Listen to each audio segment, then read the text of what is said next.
Gracias por continuar con nosotros aquí en Ahora. Hoy 23 de julio de 2014 estamos hablando acerca de cultura política y la juventud nicaragüense actual. Nos acompaña María José Díaz.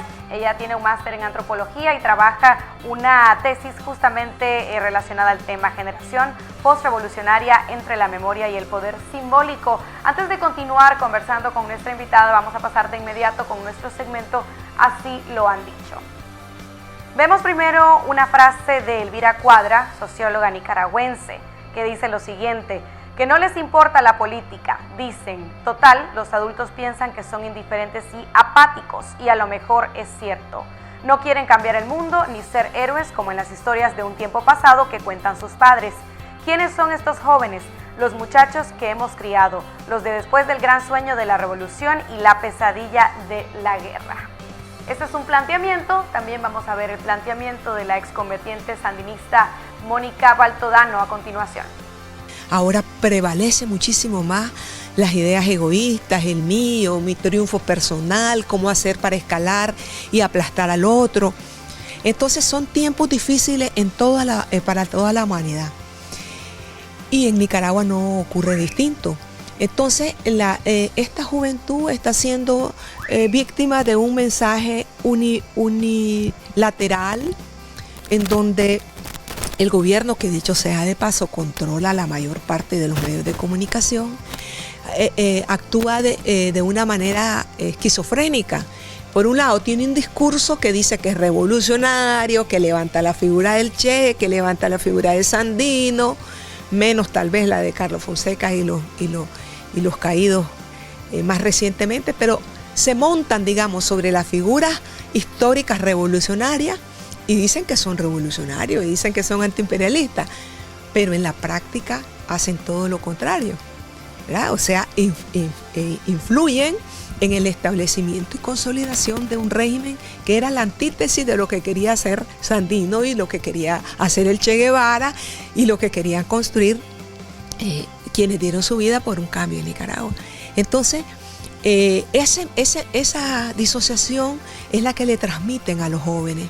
María José, si pudiéramos resumir los planteamientos de ambas partes, diría por un lado que en el caso de Elvira Cuadra, socióloga, presenta a la juventud actual como apática, indiferente, y por otro lado también Mónica Baltodano hace un poco la parte de responsabilizar a factores externos y habla también sobre el egoísmo, una visión más egoísta del joven actual. En tu caso, ¿qué encontraste en el estudio que has hecho? ¿Coincidís o no, o diferís de lo que plantean estas dos posiciones? Bueno, en principio tengo que decir que, antes de responderte, tengo que decir que uno de los hallazgos de mi investigación es que se ha estudiado muy poco sobre las generaciones en este país, principalmente sobre esta generación. Por tanto, mucho de lo que se dice y mucho de los que salen en los periódicos, en la televisión, son especulaciones sobre esta generación. O sea, poco se ha dado la academia, poco se ha dado la oportunidad en la academia y también en las organizaciones de hacer investigaciones sobre la generación, porque lo que me he encontrado son investigaciones temáticas, el estado de la salud, el estado de la educación, pero no como conjunto social. Entonces, mi respuesta o mi planteamiento sobre lo que dice Elvira es que creo que una parte tiene razón, pero difiero profundamente en otra.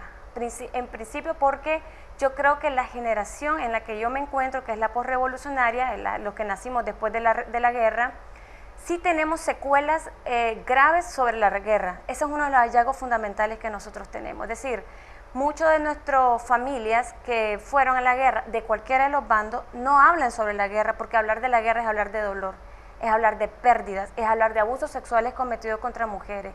Y cuando una familia no habla o no dialoga sobre una cosa que es dolorosa, las otras generaciones nacen mutilados en la memoria. Por tanto, hay familias que se expresan de la revolución de manera idealizada.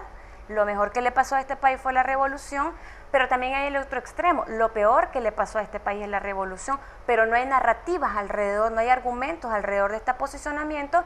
Entonces crecen jóvenes, en este caso como yo o como vos, con una visión sesgada sobre la revolución. Amás la revolución u odias a la revolución, pero sin entender la revolución en sí misma. Es casi un traslado que está lleno de mucho dolor. En lo que difiero del planteamiento de Elvira es que tenemos una generación apática. Yo creo que es lo contrario. Hay un libro que se llama Los hijos de la libertad, y esto lo combino también con lo que dice Mónica, que a veces nosotros hacemos lecturas equivocadas de la generación, es decir, no es posible leer a esta generación con los lentes de los 80, es imposible, porque obviamente estaríamos cometiendo un error histórico, ¿no? Aquella generación tuvo un contexto económico, político, que es distinto de este. Aunque podamos tener muchas diferencias con este gobierno de Ortega, no es cierto que el tema de la violencia en la calle todavía llegó militarizada como lo estaba en los años 80. Entonces, yo por ejemplo me manejo muchísimo en las zonas rurales de Nicaragua, y los jóvenes en sus familias, en sus comunidades, protestan en su dimensión y bajo su forma contra el desempleo, contra la mala educación, contra los abusos sexuales y contra los fundamentalismos religiosos. Que el Estado o la sociedad civil organizada no sepamos leer eso es distinto. ¿Cómo se manifiestan? Bueno, por ejemplo, imagínate un joven que no esté organizado bajo ninguna forma. Migrar es una forma de protestar, porque ninguna persona quiere dejar su comunidad o su tierra, porque es ahí donde están todas sus redes sociales. Y por redes sociales no me refiero a los YouTube ni Facebook, me refiero a que están sus núcleos de sociedad. Entonces, el hecho que migre es un sufrimiento para el joven que se va y para la familia que queda. Esa es una forma de protestar que deberíamos de estar interpretando. Apático sería o indiferente sería que se queden en los mismos lugares y que no protesten contra el sistema de educación. Cuando los chavalos dicen esta clase no me gusta o este profesor me parece abusador, están protestando, pero no tenemos los canales o no hemos construido los canales adecuados para hacer esa lectura. Y por otra parte, la sociedad civil organizada, yo en eso soy crítica porque pertenezco a ella, no hemos sabido ni hacer esas lecturas, ni hacer esas interpretaciones, porque si las supiéramos hacer, tendríamos un movimiento social mucho más fuerte del que existe. ¿Qué pasa con lo que dice Baltodano respecto al egoísmo? Yo voy a asumir que Baltodano se refiere a la diferencia que hubo en los 80, en donde el sueño o la meta era colectiva, mientras que actualmente ella plantea que quizá las visiones de los jóvenes son más particulares o individualizadas. ¿Es esto cierto? Bueno, yo creo que es cierto en parte, pero con muchos matices. Mira, por ejemplo, yo nací en el año 85, yo me integro a la vida académica en el año 90, en preescolar o primer grado. ¿Qué es lo que nosotros teníamos por política educativa? Teníamos la política educativa de Humberto Belli, que reafirmaba el núcleo familiar y que regresaba a la mujer a la casa. Entonces, en este momento de los años 90, donde se integra el gobierno de doña Violeta, entra una política que priva en la oferta-demanda. Entonces nosotros nos creamos con un doble marco simbólico. Por una parte, nuestros padres, nuestros héroes, nuestras heroínas vienen de un marco revolucionario que colectiviza sueños, pero por otra parte, el sistema educativo y el sistema de salud que vamos teniendo y viviendo en la práctica te dice que lo que priva es la oferta y demanda. ¿Cómo coexiste esta generación con ambos marcos simbólicos? ¿Cómo vos tolerás que un revolucionario también sea capitalista? Y en este sentido yo sí difiero de Mónica, porque no creo que sea responsabilidad únicamente del gobierno que actualmente tenemos. Creo que la generación revolucionaria guarda una corresponsabilidad en este sentido, porque muchas organizaciones de sociedad civil actualmente ejecutan procesos sociales, socioeducativos, que no tienen por eje toda la historia del país. Es decir, hay muchos proyectos que se desarrollan de la mano de las agencias de cooperación y por tanto de temas que vienen desde afuera. Entonces digo yo, es cierto que el gobierno de Daniel Ortega está haciendo violencia simbólica sobre esta generación al hacernos creer que revolución es todo lo que ellos están haciendo, pero también es cierto que la generación revolucionaria que no pertenece al Frente Sandinista tiene una responsabilidad política sobre esta generación, y por supuesto que en ese sentido, cuando hablo de corresponsabilidad, me refiero también a nuestra generación, la responsabilidad de conocer la historia, de interpretar la historia propia en las familias, de reconocer que no puede haber villanos ni héroes en una revolución cuando los nicaragüenses que estuvieron en la contra estaban creyendo que lo que estaban haciendo era auténticamente libertario. Bien, el programa de hoy lo hemos decidido llamar Cultura Política y Juventud Nicaragüense Actual.